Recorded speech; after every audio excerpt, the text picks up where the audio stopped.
So Uber Share is the death of high ticket surges and being able to control where you go, driving Uber X and those type of things. And let me show you. I got this message.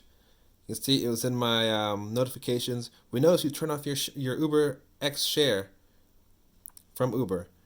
I don't know, but I've been like, the red button that pops up when you don't want to receive more rides, or you turn off like that auto finder because you don't want it to distract you while you're driving or be automatically matched for the next ride. Well, yeah, I turn that off when I get share. Sometimes I don't want a second passenger.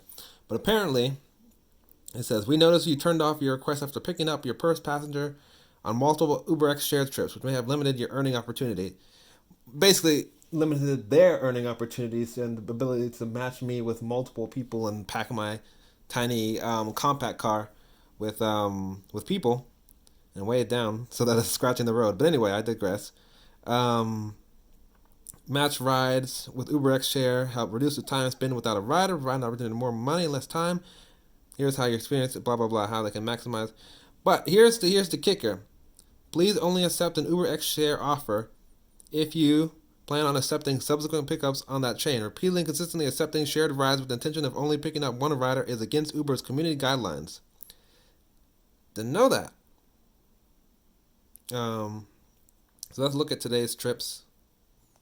I feel like I gotta sneeze every time I do one of these videos, so excuse me. God damn. Anyway, I had mostly normal Uber X's, Uber X, Uber X, Uber X, Uber X, Uber X, and I had one big share in the morning. It auto got me two people, $30. I was on the fence about taking it, but it actually ended up pulling out pretty well in terms of cash, and it wasn't too bad of driving, but it took me to some densely traffic areas, unfortunately. That's the thing with share. It's like, they get you. But I'm not opposed to share, but I just, it is what it is. And I think this is just their way to control drivers. And to get drivers to do what they wanted to do. And the days of, I guess before COVID times, there was Uber Pool. So that's how they kept the costs down and kind of like sardined everyone and passengers into a car. With COVID, they had to get rid of like the pool. And so it was just like a bunch of like drivers, and then like the surges were real high because each driver could only like carry or ferry around one person.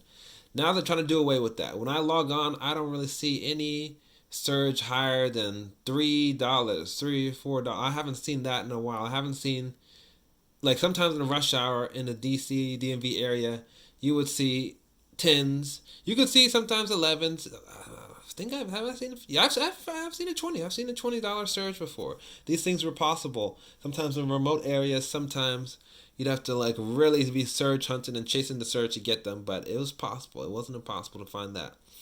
I wake up now and I didn't see any of that. I'll see a good spread of red and orange, but it will be all like ones and twos, $1 and $2, $2.50 surge. Not even $5 surge. So that's the reality of where we're at. They're prioritizing more passengers in your car, and when you're doing that, and when you're take off when you turn off the auto add-on, the people for the surge, it reduces your ability to control where you're going. So they just want you just driving nonstop, which, yes, it can make you more money, but gives you less control over your travel times and kind of strategizing where you're going and being in the right places. So I think you all get me. I'm not a hardcore cherry picker, nor am I a person who wants to just take every ride. I like balance it out. So I don't think I think it's just in a development we have to adapt to, and I'm looking at ways to do that. I have a new vehicle I'm onboarding that is better suited to multi-passenger trips than my current compact car, which frankly, like one, even like two people in there, and it's scraping the bottom of the road sometimes because it's so low to the ground. So I'll talk more about that later, and hope you guys enjoyed this video. This has been Drive Till Done, and tell me what you think about these changes.